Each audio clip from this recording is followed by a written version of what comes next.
We are at this Moringa farm and we are going to be talking to the gentleman who started this project, and it really looks beautiful.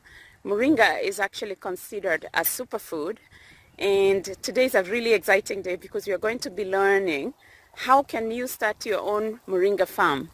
And you can see here, Moringa is originally it's grown a lot from India, from the Philippines, from Southeast Asia country, but also now it's spreading all over the world, and it is becoming more and more known because the benefits of Moringa are extraordinary. I mean, based on just this plant, and I just want to give a close-up to it here, where you can just look at these plants, and the family that is growing it here, the gentleman who is growing it here, is going to be talking to us just shortly. But I wanted to give you a quick look at this. Is a 4-month-old Moringa planting, and you can see here how it's just looking amazing. They've grown very quickly. We'll be talking about how you start growing Moringa.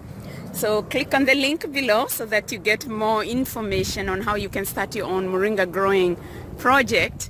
And we'll be talking a little bit more on the culture of Moringa and the benefits of Moringa. Thank you so much. Thank you. So Moringa, you can use every part of the plant. So look at this beautiful, nice looking green vegetative growth. I have never seen it looking as green as this. It's just amazing and just beautiful. But from our grower, Victor and Ed over here, they have shown us that you can make capsules, like we showed you these capsules. But the end product of what they really want to do is actually make a powder.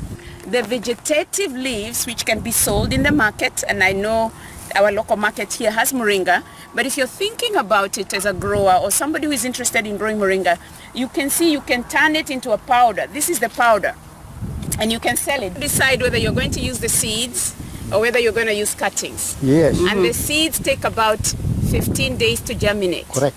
So the advantage of using seeds versus using cuttings is the fact that seeds are easily available. Correct. And you can plant a large area, a large acreage with seeds versus cuttings. Yes. On the other hand, if you want to use cuttings, you have to root it out first. You need about 2 feet of cutting, a good mature cutting, not these ones. We can't make cuttings from this one because these are still young.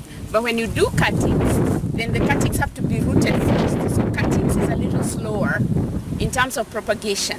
So if you're intending to grow a large acreage, then you better go with the seeds. The idea here is to plant them as close as possible because the end product is actually to use the Moringa leaves. Yes. So this is what will be processed both for the powder as well as for to eat fresh. Correct. Because you can cook this fresh. But to get the vegetative part of the Moringa growing, you have to keep cutting it. So right now, this is ready for cutting, which means that you can cut it right here. Right. And once you cut, you're harvesting, so you have the advantage of all these leaves that you can now use for fresh production or for using with powders.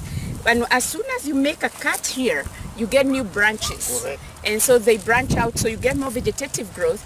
And from one plant, you can get as much growing. So every 4 months, you can keep on cutting this and you harvest. So in this whole plantation, you can see here, you are seeing the way the plants are growing. They're looking completely fresh.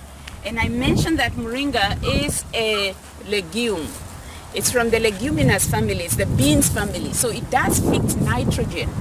And in fact, according to Victor here, they didn't use any fertilizer. The only thing they're giving it is water.